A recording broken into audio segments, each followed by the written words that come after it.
Snow pelted relentlessly against Hilda's face, like tiny daggers made of ice.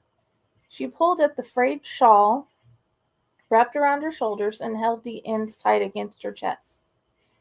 The rapid decline of temperature was indication that the sun had, having already dipped behind the treetops, provided its last warmth for the day. The forest was unusually quiet, as most wildlife had most certainly gone into hiding after the commotion.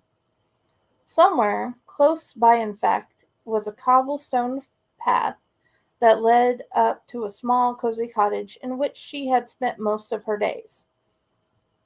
Somewhere else, most likely, even closer, stood an intruder, observing Hilda like a predator would its prey.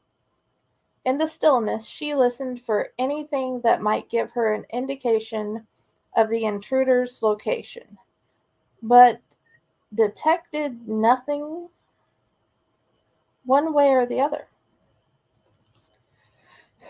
In those moments, she wasted a lifetime standing perfectly still, as if one of the many pines that outlined the edges of the property.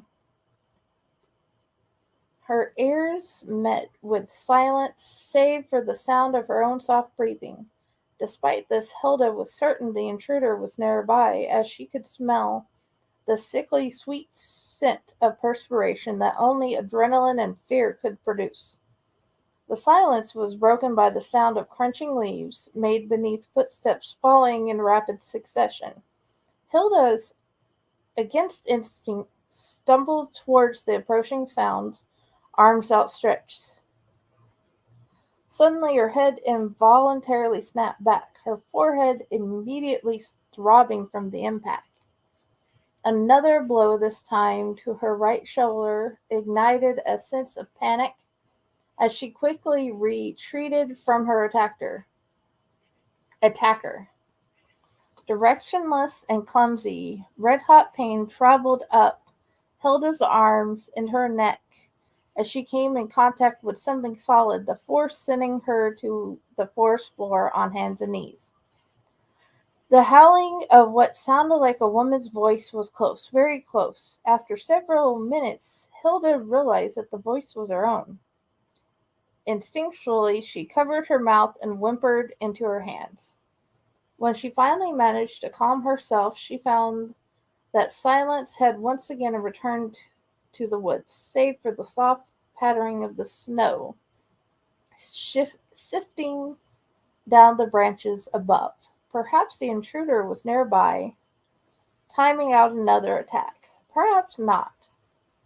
A long time ago, sight would have been Hilda's most reliable aid. Now she had only familiar,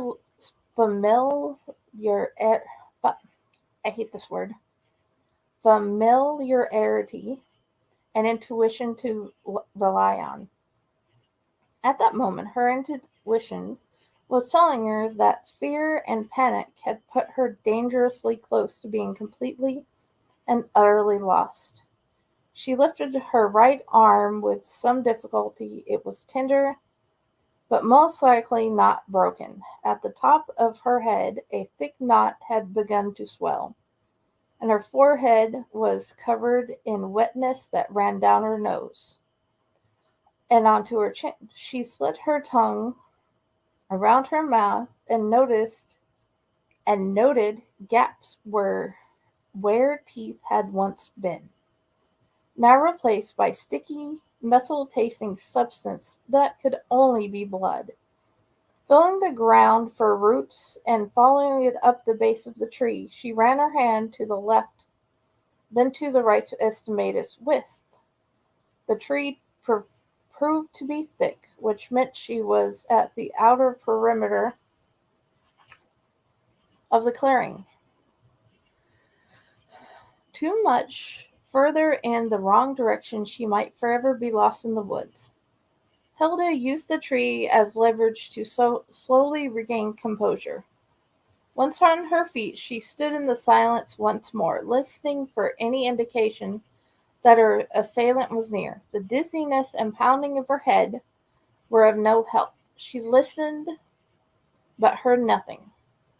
She breathed deeply, but the icy air was absence of the intruder's scent. Instead, she caught traces of peppermint and fudge, a treat she had been in the midst of preparing when all the commotion had started. Hilda released a deep sigh, not one of relief but of anger, and began limping in the direction of her cottage. In all of her time in these woods, she's never been so vulnerable as she'd been on this night. With each step, the aroma intensified, signaling she was nearing the cottage. Hilda couldn't help but smile at herself despite her anger. I might be old, but I'm one tough cookie, she thought to herself. A soft chuckle escaped her lips as the crunch of freshly fallen snow beneath her feet gave way to the cobblestone path that led back to the cottage entryway. The girl had fled into the woods, never to return. Of this Hilda was most sure. And good luck to you, Missy, she said aloud, for there were far stranger things hidden amongst the trees than an old lady in a gingerbread cottage. Hilda's smile faded briefly as she thought of her winter shed, nearly barren of its usual store of treats and baked breads. Children were becoming more difficult and less trusting, as the fresh gash on her head had proved. Never mind all that. If trust was no longer strong enough to keep a child in her kitchen when a cage ought to do the trick, then a cage ought to do the trick. Hilda's smile cracked into a wide grin. Yes, a cage will work splendidly. She plucked a peppermint button from one of the nearby gingerbread men lining the cobblestone path, and absent-mindedly bit into it as she re-entered the cottage.